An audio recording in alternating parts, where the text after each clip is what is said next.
More often than not, I find myself ensnared within this dream where I'm spectating upon a woman who's hooked up to this gigantic machine.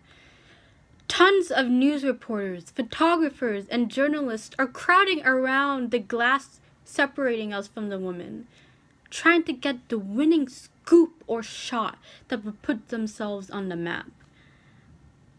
After about 5 minutes or so, a surgeon and a couple of nurses make their way towards the group, gleaming in confidence that had the reporters clawing at one another to get the best angle of them. I can't remember most of what the surgeon told us, other than that this operation was going to go down in history.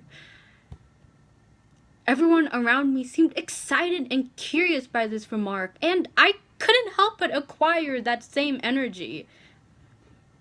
A couple more minutes pass before the lights dim and all go silent, indicating that the surgery was about to commence.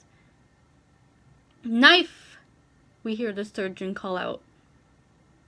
Everyone's breath stops, and we watch and marvel at the precise first cut made by those skillful hands on the woman's upper left thigh.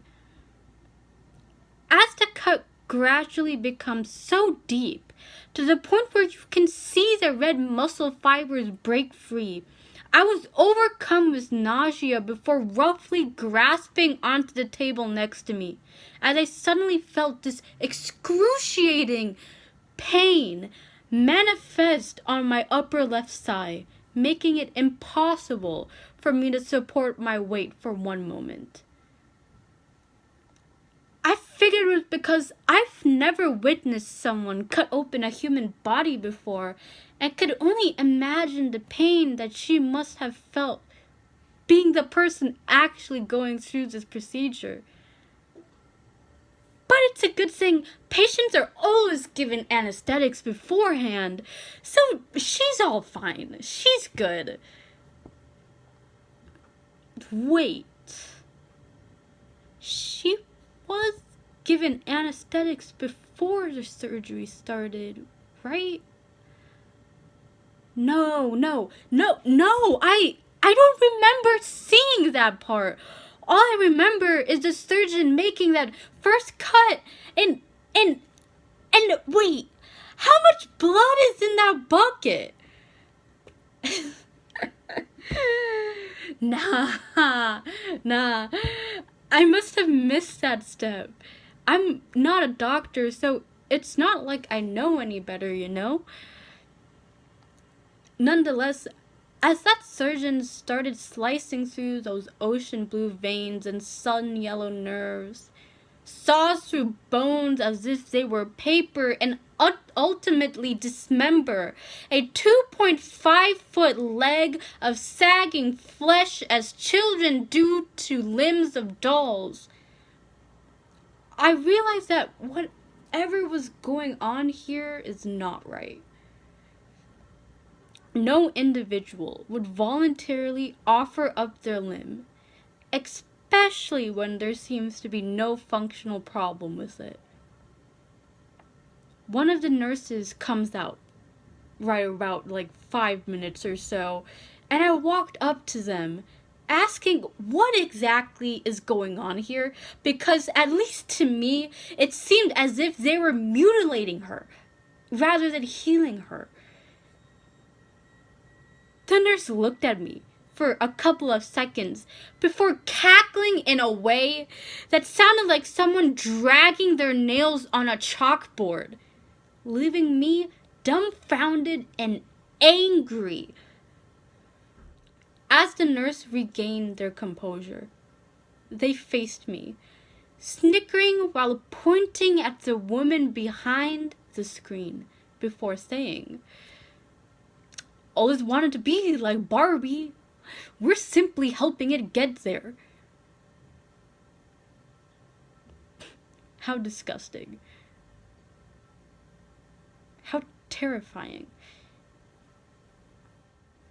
I ran towards the door that the nurse came through, knowing that I must save this woman at all costs from this inhumane and unethical treatment.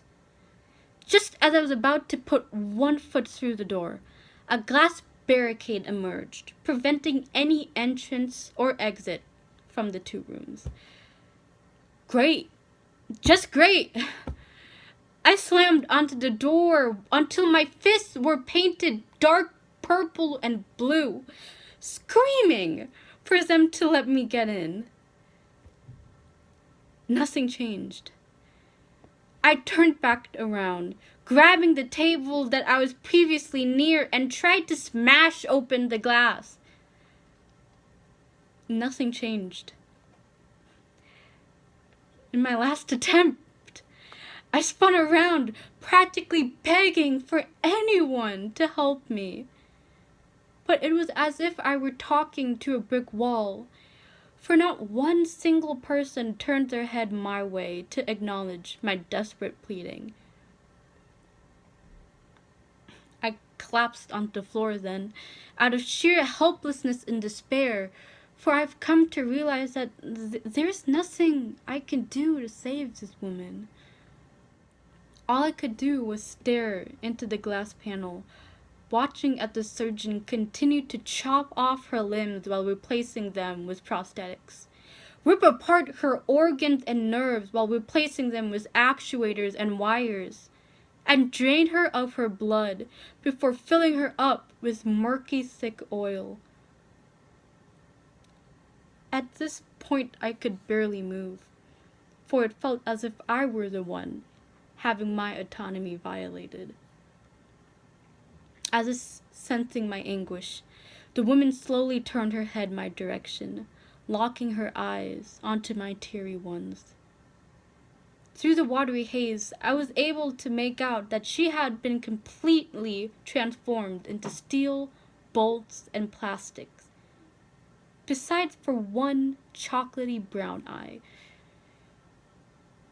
However, what continues to haunt me is not the image of her body transformation, but how in the chocolatey brown eye, light blue tears were streaming down her face, as well as greasy black tears coming from her glass eye, before dripping onto the white floors as a combination of the two.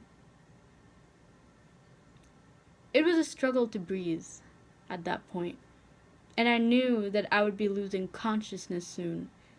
But before that happened, I was just barely able to make out one of the nurses entering something into the machine that the woman was hooked up into, before that surgeon replaced the chocolatey brown eye with one made of glass. The two of us then closed our eyes in unison while facing one another, before waking up to 4 commands running through our circuitry. Emotionally, you're numb. Mentally, you're drained. Spiritually, you're dead. Physically,